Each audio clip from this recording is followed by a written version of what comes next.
Here we are on the tiny farm again. I thought today we'd do another tip, this time on what plants to grow. And for the first time I'll do my monthly weigh-in, which I'll do by posting a list in the bottom of the video description. Alright, so let's start it with the discussion. G'day folks, Andy here from McDowall Manor.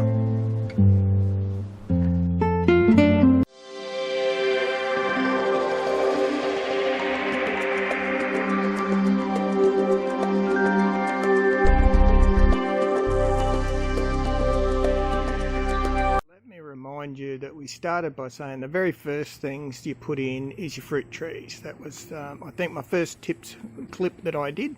So we're talking about annuals, not your perennials. So bloody Shed Wars got me thinking yet again.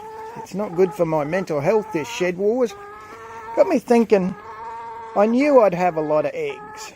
And indeed that is the lion's share of my tally of produce out of the yard. I expected that. But one of the other things that became very abundantly clear to me pretty quickly was I definitely have a certain approach to what I grow. And that approach is what got me thinking, how do you know what to grow? How could I advise people to pick what on earth they're going to plant? Well, we eat a lot of curry. And one of the things that we have is we obviously grow chilies. We grow lemongrass, which you also use in curries. I grow turmeric, which I'll give you a quick show you the footpath version of the turmeric. I've got several pots of it as well because it's actually flowering, and you can see it's in fact quite a pretty little flower. So I grow turmeric because I use it, or lemongrass. And edible greens that survive in our subtropical heat, that's one of them we're looking at there. But one of the other things I grow, that's an edible green called sweet leaf or katuk. Quite nice, but one of the other things I grow is curry leaf, and it really does add quite a distinctive curry flavour to your curries. Grow leeks and shallots go especially well in the aquaponics system. That's silver beet or chard, basil, beans. We've in fact got more beans on down the bottom there. But you can see what I don't worry about is getting a big monster crop. And my argument is, there's no sense getting rosemary, no sense having 4 tons of whatever if you don't eat it. It's no good to you if you don't eat it.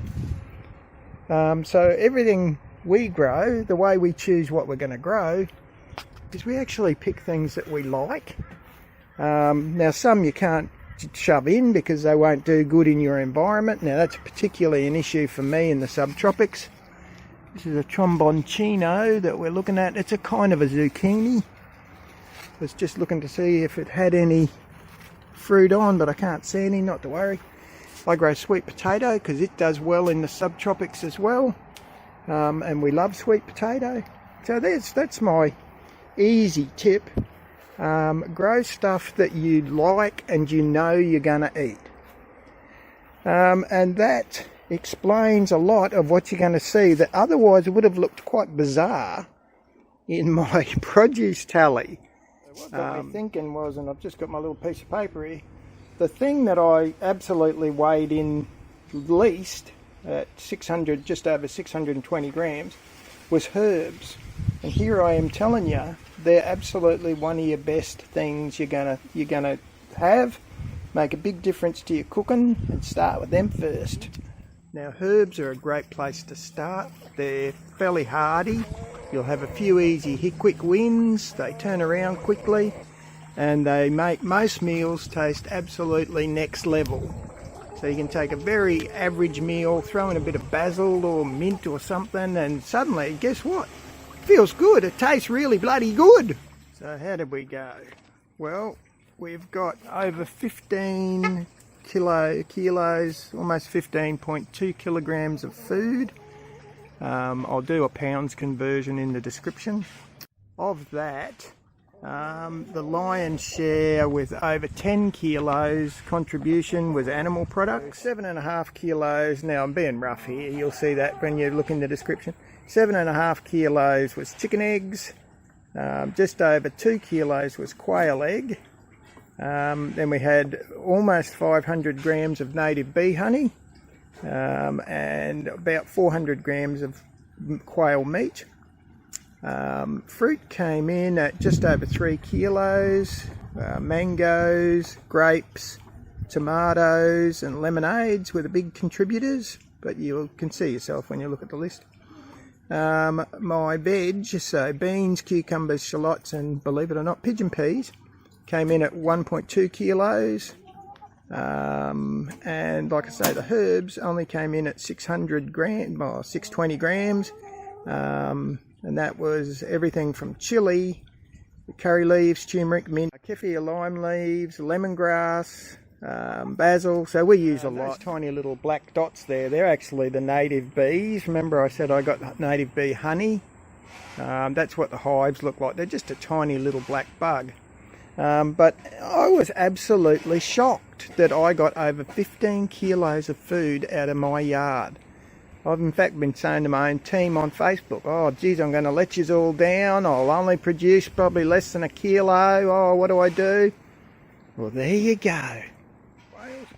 So if you like this kind of, you know, self-sufficient living in the city type city farming video, feel free to hit the subscribe button, that'd be great. You can follow along then. And if you tap the little bell icon, you'll even get an email whenever I put up new content. Alright folks, hooroo, have a good one.